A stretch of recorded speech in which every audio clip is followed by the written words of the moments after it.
नमस्कार। ABC Hindi news के विश्लेषण में आप सभी साथियों का स्वागत है।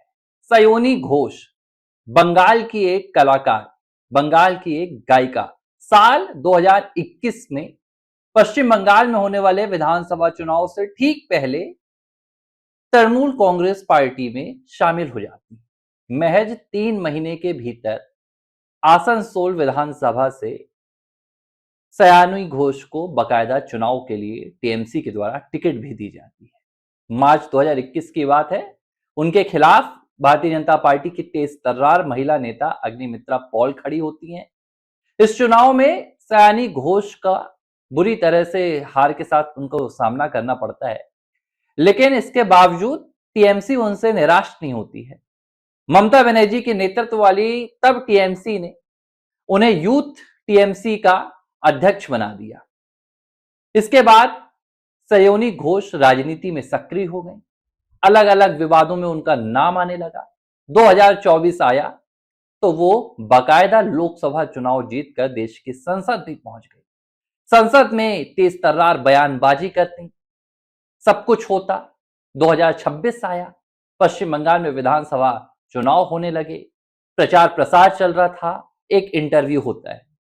इस इंटरव्यू में ये जो सयानी घोष हैं वो कहती हैं आम आदमी पार्टी छोड़ने वाले राघव चड्ढा पर तंज कसते हुए कि मैं चड्ढा थोड़ी ना हूं जो चड्डी हो जाऊंगी, यानी कि किसी भी हाल में मैं दल नहीं बदलूंगी, मैं पार्टी का साथ नहीं छोड़ूंगी। ये दावा करने वाली सयानी घोष का नाम उन 20 सांसदों की लिस्ट में आता है जिन्हें लेकर कहा जा रहा है कि ये टीएमसी के 20 सांसद भारतीय जनता पार्टी के नेताओं से मिल रहे हैं और भाजपा में शामिल होने की पूरी तैयारी कर रहे हैं। इन सबके बीच सोशल मीडिया पर खूब बवाल मच रहा है, अलग अलग तरह की बातें हो रही हैं और एक अलग तरीके से सयानी घोष जो है उन्हें दिखाया जा रहा है जैसे उन्होंने बहुत बड़ा कोई राजनीति का विश्वासघात कर दिया हो।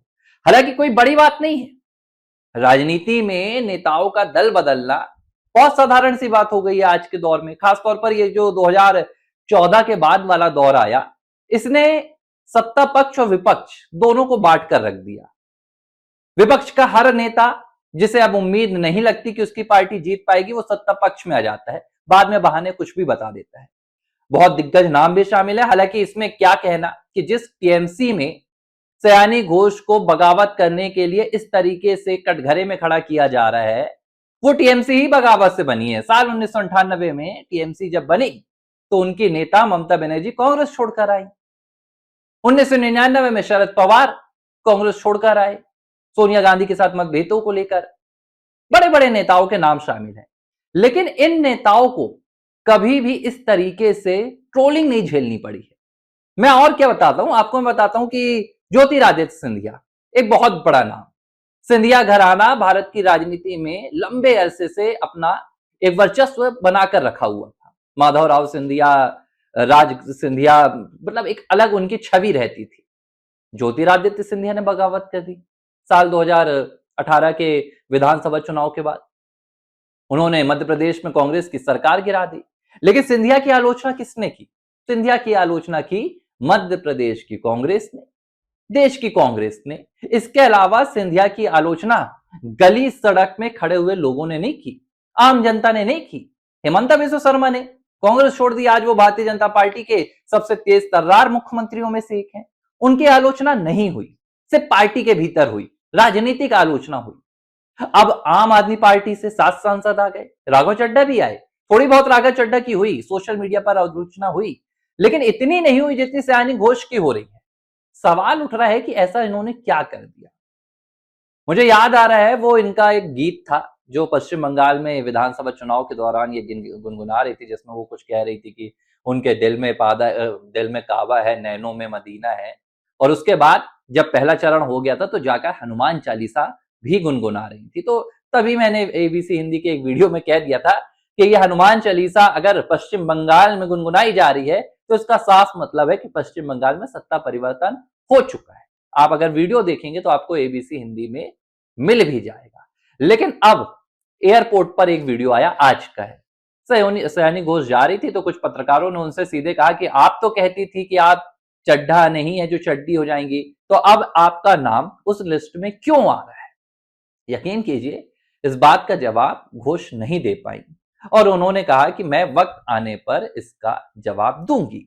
अब आइए मुद्दे पर कि ये हो क्यों रहा है, क्यों 2020 में टीएमसी से बगावत करने वाले शुवेंदु अधिकारी जो 2026 में भारतीय जनता पार्टी के नेतृत्व में पश्चिम बंगाल के मुख्यमंत्री बन जाते हैं, उन्हें ट्रोलिंग नहीं झेलनी पड़ती है? क्यों? लेकिन क्यों सयोनी घोष जैसी नेताओं को आज आम जनता चारों तरफ से उन्हें उनकी हैसियत दिखा रही है? मैंने जिन तमाम नेताओं के नाम लिए, चाहे वो सिंधिया की बात हो, चाहे वो हिमंता की बात हो, चाहे वो शरद पवार की बात हो, इन्होंने राजनीति की, इन्होंने पार्टी के साथ मतभेद के चलते, इन्होंने किसी एक मुद्दे को लेकर पार्टी छोड़ दी, लेकिन इन्होंने कभी भी जनता के बीच में अपनी वर्चस्व की जो पूरी ख्याति थी, अपना वर्चस्व था, जो ख्याति थी, जो लोकप्रियता थी, वो नहीं छोड़ी थी। इन्होंने कभी जनता के सामने अहंकार नहीं दिखाया था। इन्होंने कभी जनता के द्वारा दिए गए मतों से संसद में पहुंचने के बाद अपने आप को सर्वोच्च नेता नहीं घोषित कर दिया था। इन्होंने दल बदले थे, लेकिन इन्होंने अपनी राजनीति की परिभाषा नहीं बदली थी। लेकिन ये सयानी घोष जैसी जो नेता हैं, इन्होंने अपना राजनीति का एक नया गढ़ बनाने का प्रयास किया था, जिसमें सिर्फ यही थी, उसमें जनता की कोई अहमियत नहीं होती है।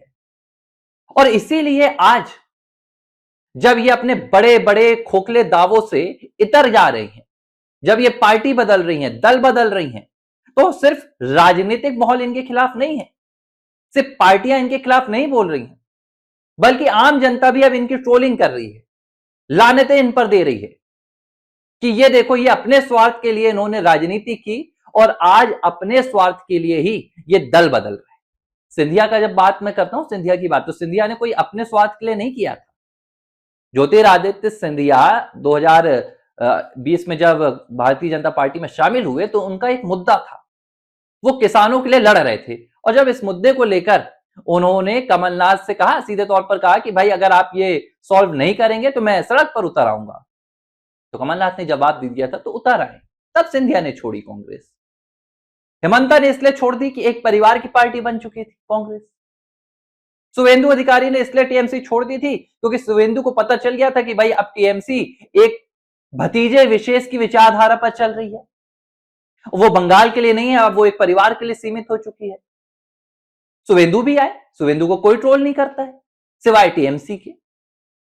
तो यही फर्क है सयानी घोष में और शुवेंदु अधिकारी में, यही फर्क है ज्योतिरादित्य सिंधिया में और सयानी घोष में। क्या आज महुआ मोइत्रा भी ये बोलने के लिए मजबूर हो रही है, हालांकि नाम तो महुआ मोइत्रा का भी आ रहा है, लेकिन अभी वो जग जाहिर नहीं कर पा रही है क्योंकि इस तरह की ट्रोलिंग देखकर वो घबराई हुई है। लेकिन देखिए, सबके नाम आएंगे जब जब आप जनता की राजनीति ना करके आप अपने वर्चस्व की राजनीति करेंगे, आप अपने स्वार्थ की राजनीति करेंगे, आपको सयानी घोष जैसे ही आम जनता के सामने ट्रोल होना पड़ेगा। फिर चाहे वो कोई भी चुनाव हो, आप किसी भी दल में चले जाएं, और देखिए ये भाजपा में जाएं या ये अपना एक अलग दल बना लें, इनकी कोई अहमियत नहीं रहेगी क्योंकि जनता के सामने ये हार चुके हैं। और जनता के सामने हारा हुआ नेता और चुनाव में हारा हुआ नेता, दोनों में बहुत बड़ा फर्क होता है। चुनाव में तो अटल बिहारी वाजपेयी भी हारे थे, लेकिन वो जनता के सामने कभी नहीं हारे। और सयानी घोष जैसे नेता भले 2024 में लोकसभा जीत गई हो, भले ये संसद पहुंच गई हो, लेकिन ये जनता के सामने कभी नहीं जीत पाई।